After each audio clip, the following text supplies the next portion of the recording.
que si hay un santo que se recuerda por haber tenido sueños proféticos, es el propio San Juan Bosco, fundador de los salesianos, que él tiene 159 sueños registrados, ¿no? Escritos. Y muchos otros que no se pudieron registrar, ¿no? Exacto. O sea, por orden del propio Papa, ¿no? El Papa Pío IX fue el que le obligó, le mandó a él, por obediencia, a escribir esos sueños que él al principio pensaba que eran sin importancia, pero después vimos que eran verdaderamente mandados por Dios para dirigir su congregación y para avisar al mundo de muchas cosas. Hermano Sebastián, realmente, tal como usted bien decía, el factor sueños es algo que uno ve que Dios mismo colocó en la naturaleza humana.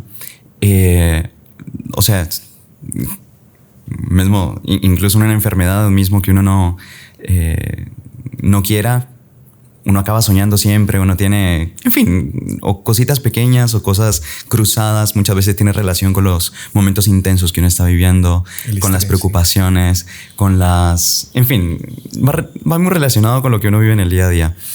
Pero ahí viene la cosa curiosa, que Dios quiso asociar a este factor natural que Él mismo colocó en el hombre,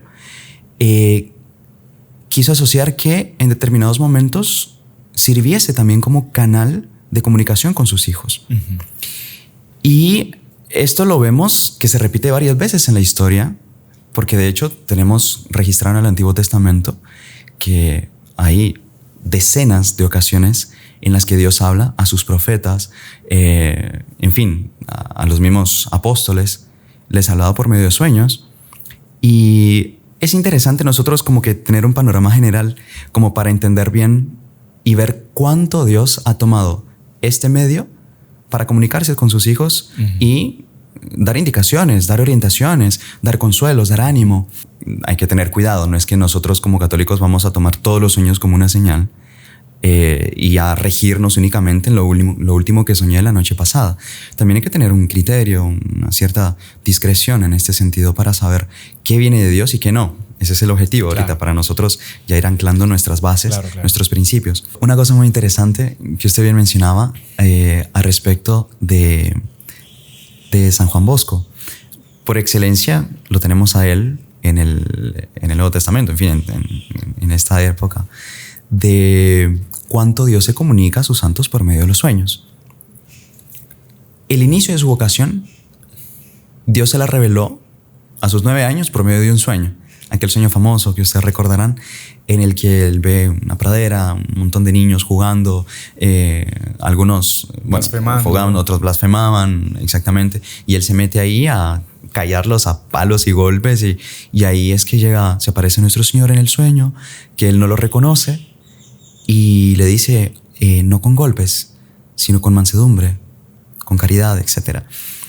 Y el mismo Don Bosco en el sueño le dice, ¿y tú quién eres? Porque mi mamá me prohibió hablar con desconocidos. Hablar con desconocidos. O sea, imagínese el pobre Juanito Bosco confundido en su mismo sueño. Y ahí él mismo le dice, soy el hijo de aquella a quien tu madre te acostumbraba a saludar todas las noches con 3 Aves Marías. Claro, y él me acuerdo que le dice, pero ¿por qué no me hablas de una forma clara? Que yo pueda entenderte. Claro, es un niño de 9 años que... Interesante eso. No, y después que todos estos niños se convierten en varios animales, que osos, que lobos, y luego ve que se van transformando todos en corderos. Él incluso llora queriendo saber cuál es el significado de todo aquello. Y en el sueño lo pregunta y Dios le responde, con el tiempo lo comprenderás. Y tan sutil, tan delicado, tan... Y es curioso que cuando él estaba gestionando todo lo de la fundación de los salesianos, él va a ver al Papa, ¿no? Y el Papa él le cuenta este sueño al Papa. El Papa queda impresionado. Y ahí es que lo obliga. No, ese sueño tiene que escribirlo usted literalmente. Porque ahí está justamente la misión que usted tiene al fundar a los salesianos.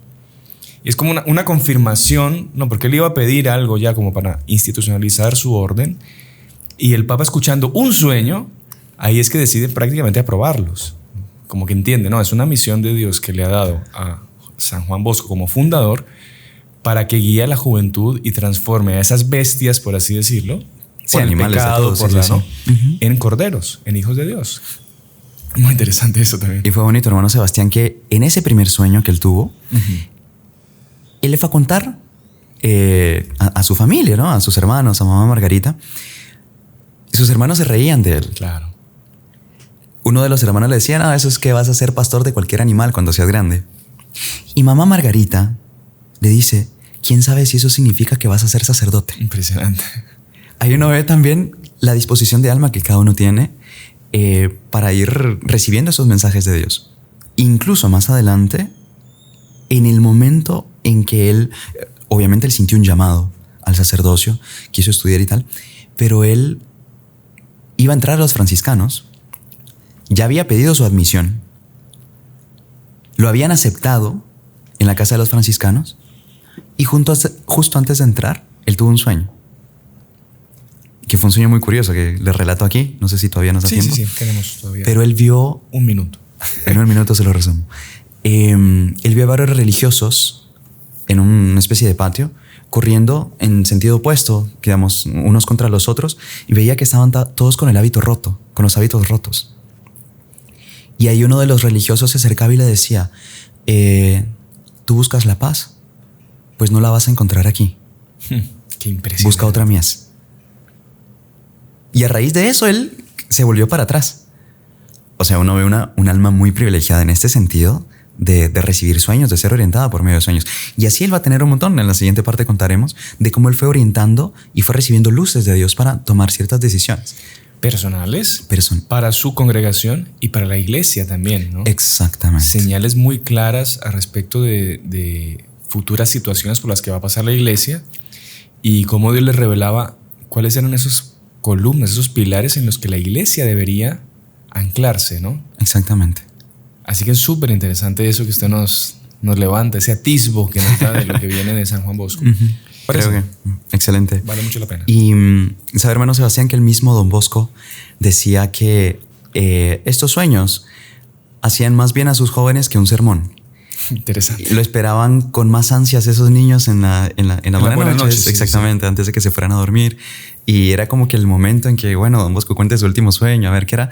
Porque de hecho, muchas veces, así como eran sueños a respecto de las virtudes que Dios quería que los jóvenes practicaran, él también soñaba a respecto de quién va a ser el próximo que iba a fallecer. Uh-huh. Incluso llegaba a decir el tiempo en que iba a fallecer.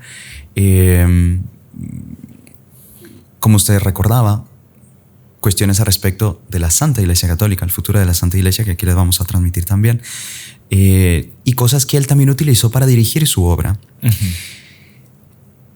Por ejemplo, uno de los sueños bonitos, así como muy emblemáticos que él tuvo, él soñó que era un sastre, que era un sacerdote y sastre. Solo que, siendo sastre, él se dedicaba a remendar tejidos viejos, y ahí él vio que ese era un mensaje de Dios que le daba en ese sueño, dándole a entender que él no cuidaría únicamente de, en fin, niños inocentes que llegarían, así, sino que también tendría que moldear, tendría que formar a ciertos jóvenes para que volvieran al buen camino. Uh-huh. O sea, remendar sus almas, si quiere verlo así, ¿no? Sí. Claro, no diría un sastre que tiene que ver la tela, pero tenía también esa delicadeza de alma, esa fineza de alma, para poder ver qué era lo que Dios le estaba diciendo por medio de eso.